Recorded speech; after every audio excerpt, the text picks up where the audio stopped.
Buenos días, nosotros vamos a exponer las diferencias de la Ley 1819 del 2016 con la 2010 del 2019. Quienes van a exponer son Ali Galindo, Laura Hernández y quien les habla Yadi Cujabán. Vamos a empezar con los ingresos no constitutivos de renta ni ganancia ocasional, que como podemos ver en la Ley 1819 podemos encontrar apoyos económicos no reembolsables, aportes obligatorios que se efectúen al Sistema General de Pensiones, los retiros parciales o totales de las cotizaciones voluntarias de los afiliados al régimen de ahorro individual con solidaridad, aportes obligatorios que efectúen los trabajadores, empleadores y afiliados al Sistema General de Seguridad Social en Salud, los dividendos y participaciones provenientes de distribución de utilidades que hubieran sido considerados como ingresos no constitutivos de renta. Como podemos ver, frente a la Ley 2010, en cuanto a cotizaciones voluntarias hay un límite. En cuanto a aportes obligatorios al Sistema General de Pensiones, también contamos con uno a partir del 25% o 2.500 VTs para que puedan ser considerados como ingresos no constitutivos. Tenemos en cuenta las indemnizaciones de seguro de vida, los impuestos a los dividendos, que para personas naturales residentes la tarifa se reduce del 15 al 10% cuando estos excedan de 300 VTs. Y para los dividendos o participaciones para sociedades extranjeras y personas naturales, la tarifa se incrementó del 7,5% al 10%. Continuando, vamos con la determinación celular. En la Ley 1819 tenemos 5 cédulas, las cuales serán renta de trabajo, pensiones, rentas de capital, rentas no laborales, dividendos y participaciones.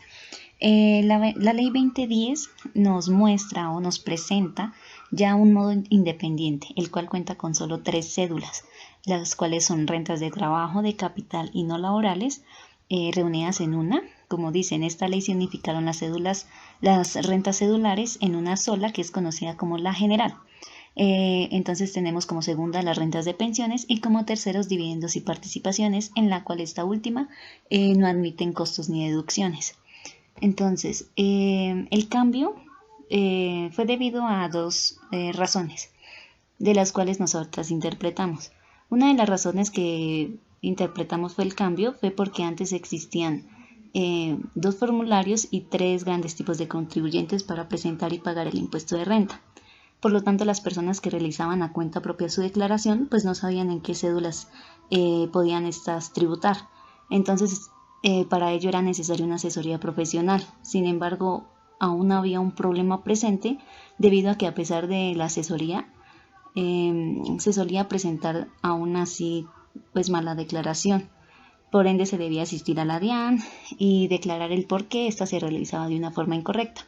Otra de las razones que analizamos fue porque el fin de unificar estas cédulas se debió a que junto con las tarifas generales podría permitirle recaudar 1.2 billones al gobierno. Esta información, cabe aclarar, la pudimos obtener gracias a documentos que nos facilitaron la información de cuántos billones quería el gobierno recaudar al tener la idea de unificar estas cédulas.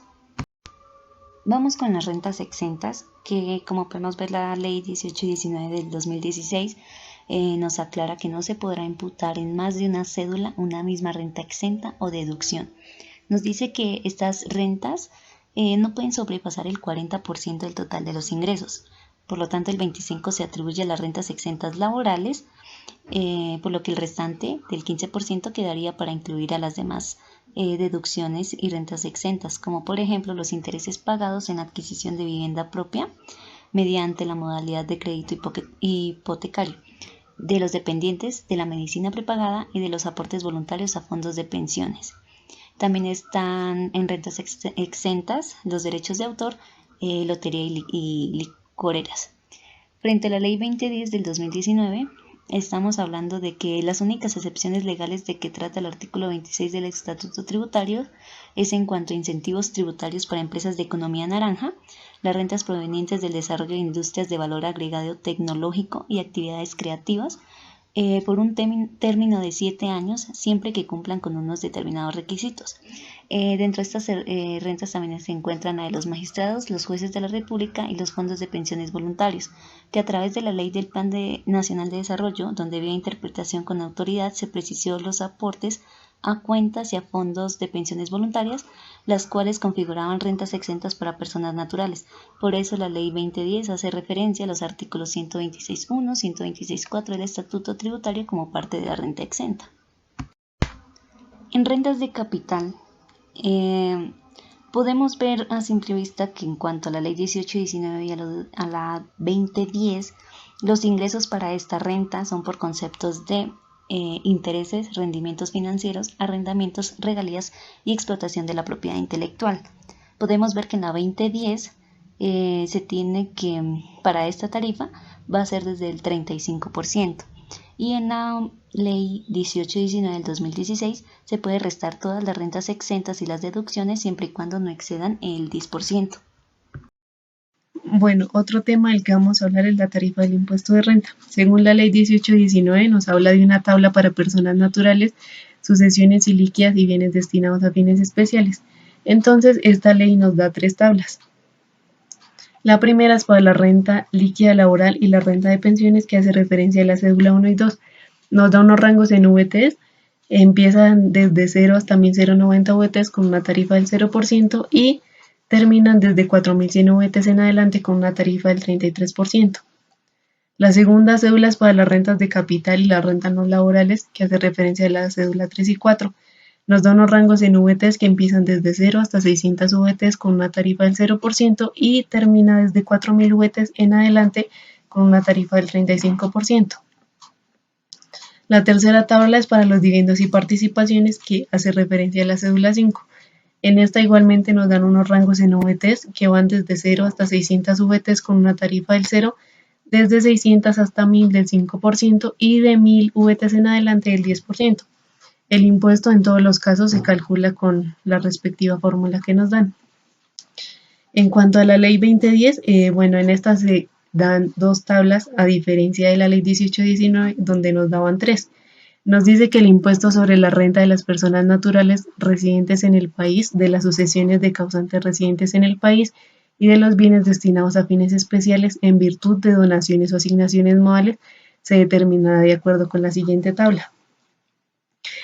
Bueno, esta primera tabla es para las rentas de trabajo, de capital y no laborales y las rentas de pensiones, que hace referencia a la cédula 1 y 2. Nos dan unos rangos en VTs que van desde 0 hasta 1090 VTs con una tarifa del 0% y termina desde 31.000 VTs en adelante con una tarifa del 39%. En los dividendos y participaciones, que hace referencia a la cédula 3, nos dan unos rangos en VTs que van desde 0 hasta 300 VTs con una tarifa del 0%, un impuesto del 0 y de 300 VTs en adelante una tarifa del 10%. El impuesto se calcula con los dividendos en VTs menos las 300 VT por el 10%.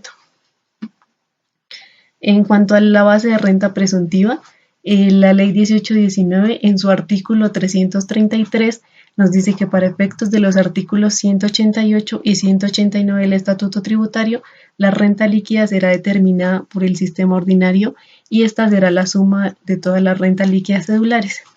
Entonces, esta ley modifica el artículo 188 del Estatuto Tributario por su artículo 95, el cual nos dice que para efectos del impuesto sobre la renta, se presume que la renta líquida del contribuyente no es inferior al 3,5% de su patrimonio líquido en el último día del ejercicio grabable inmediatamente anterior. Por eso se dice que para el año grabable 2018 la base de renta presuntiva sería el 3,5%.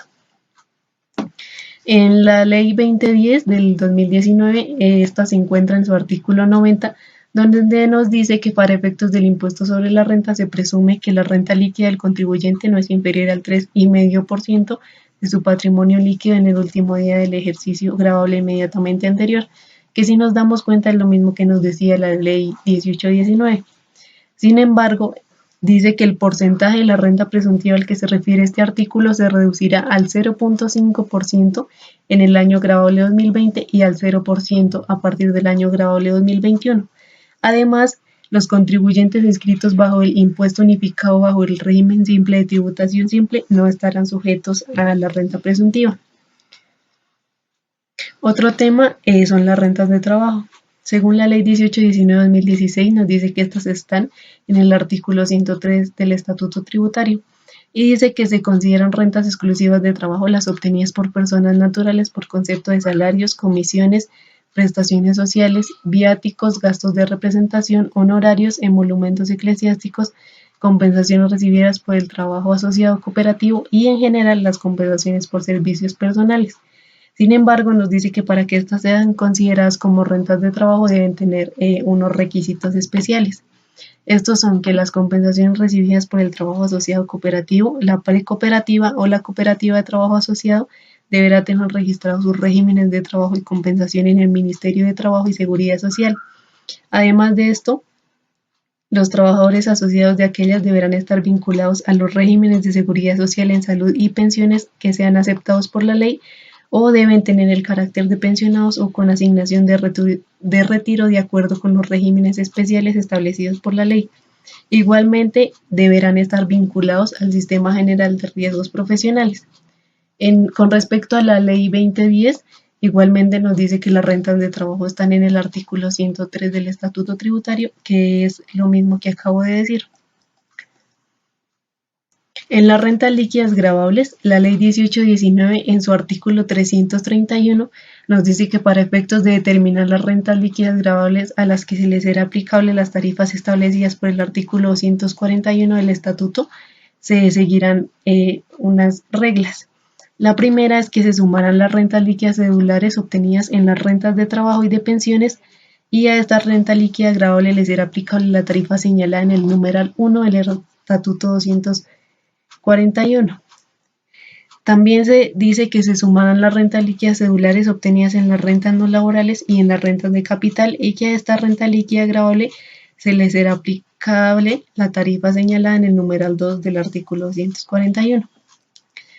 También dice que las pérdidas de las rentas líquidas cedulares no se sumarán para efectos de determinar la renta líquida gravable. En cualquier caso, podrán compensarse en los términos del artículo 330 del Estatuto Tributario y que a la renta líquida cedular obtenida en la cédula de viviendas y participaciones les será aplicable la tarifa establecida por el artículo 242 del Estatuto Tributario. Con respecto a la Ley 2010, igualmente esta está en su artículo 331 y nos dice exactamente lo mismo que nos decía la Ley 1819. Bueno, para los descuentos tributarios, según la Ley 1819 del 2016, existen descuentos tributarios cuando hayan inversiones en acciones de sociedades agropecuarias, cuando se genere empleo, cuando existan donaciones efectuadas a las entidades del régimen especial y a las entidades no contribuyentes. Las entidades del régimen especial son aquellas entidades sin ánimo de lucro. Cuando haya doble tributación, es decir, que se declare en dos países. Bueno, para los descuentos para inversiones realizadas en investigación, desarrollo tecnológico e innovación, se dice que las personas que realicen inversiones en proyectos calificados por el Consejo Nacional de Beneficios Tributarios en Ciencia y Tecnología tienen derecho a descontar de su impuesto sobre la renta el 25% del valor invertido en dichos proyectos en el periodo gravable en que se realizó la inversión. Para los descuentos por donaciones a entidades sin ánimo de lucro pertenecientes al régimen especial, se dice que dichas donaciones efectuadas a estas entidades tendrán lugar a un descuento equivalente al 25% del valor donado en el año o periodo gravable. Para la Ley 2010 del 2019 existen descuentos por impuestos pagados en el exterior. Este contempla que los contribuyentes puedan descontar los impuestos que hayan pagado en el exterior. Sin embargo, esto está limitado al impuesto de renta que se hubiera pagado en Colombia por las mismas rentas. También están las inversiones en desarrollo tecnológico e innovación. Al igual que en la Ley 1819 del 2016, estas tendrán un descuento del 25% del monto de la inversión. Bueno, también hay descuento tributario por becas por impuestos. Se dice que las becas que los contribuyentes otorgan a los deportistas para estudio se puede tratar como un descuento tributario. También existen descuentos de IVA pagado en activos fijos. Bueno, el impuesto a las ventas pagados en estos activos se descontará en su totalidad del impuesto a la renta entre los límites generales. El gravamen a los movimientos financieros. Hay que tener en cuenta que el gravamen a los movimientos financieros es un impuesto que se aplica a las transacciones financieras realizadas por los usuarios del sistema. Según la ley 1819, aquellos movimientos de crédito, débitos contables realizados por intermedio de corresponsales constituyen una sola operación grabada en cabeza del usuario o cliente de la entidad financiera, siempre y cuando se trate de operaciones efectuadas en desarrollo del contrato de corresponsalía, para lo cual deberá identificarse una cuenta en la entidad financiera en la cual se manejen de manera exclusiva los recursos objeto de corresponsalía. Para la ley 2010 se dice que se aplicará este impuesto, este gravamen a los movimientos financieros, a todos aquellos desembolsos de crédito mediante abono a cuenta de ahorro o mediante expedición de cheques con cruce y negociabilidad restringida que realicen los establecimientos de crédito, las cooperativas con actividad financiera o las cooperativas de ahorro y crédito vigiladas por la Superintendencia Financiera o de Economía Solidaria, respectivamente. O también los créditos externos desembolsados en moneda legal por agentes no residentes en los términos de la regulación cambiaria del Banco de la República, siempre y cuando el desembolso se efectúe al deudor.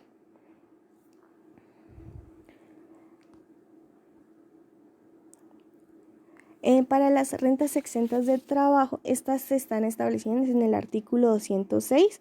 Bueno, según la ley 1819, se dice que están gravados con el impuesto sobre la renta y complementarios la totalidad de los pagos o abonos en cuentas provenientes de la relación laboral o legal y reglamentaria. Sin embargo, se hacen algunas excepciones. Entre ellas están las indemnizaciones por accidente de trabajo o enfermedad, las indemnizaciones que impliquen protección a la maternidad, lo recibido por gastos de entierro del trabajador. También están exentas el auxilio de cesantías y los intereses sobre cesantías, siempre y cuando sean recibidos por trabajadores cuyo ingreso mensual promedio en los 6 últimos meses de vinculación laboral no exceda las 350 VT. Cuando el salario mensual promedio a que se refiere este numeral exceda de 350 VT, la parte no gravada se determinará de la manera en que se representa la tabla. También existen rentas exentas de trabajo para las pensiones de jubilación, invalidez, vejez de sobrevivientes y sobre riesgos profesionales hasta el año gravable de 1997. A partir del 1 de enero de 1998 estarán gravadas solo en la parte del pago mensual que exceda de 1000 VTs.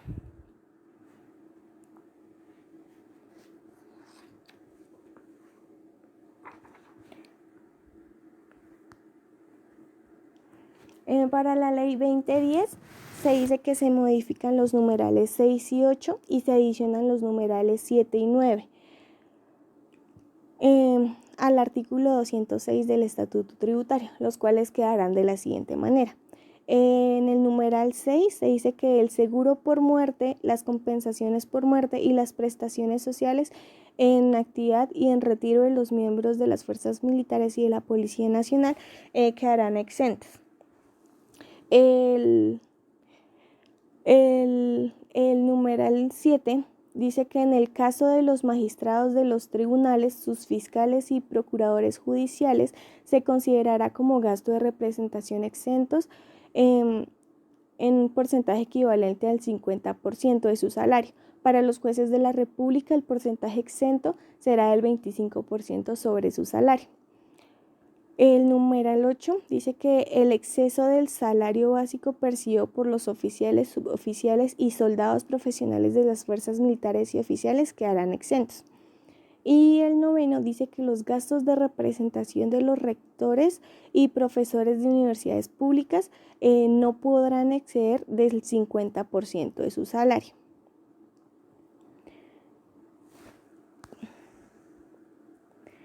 Para las deducciones, según la ley 1819, existen deducción de contribuciones a fondos de pensiones de jubilación e invalidez y fondos de cesantía. Esto está estipulado en el artículo 126 del Estatuto Tributario.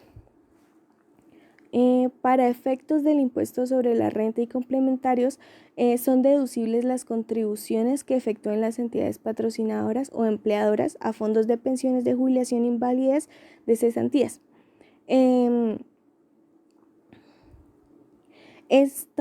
Serán deducibles hasta por 3.800 VT por empleado.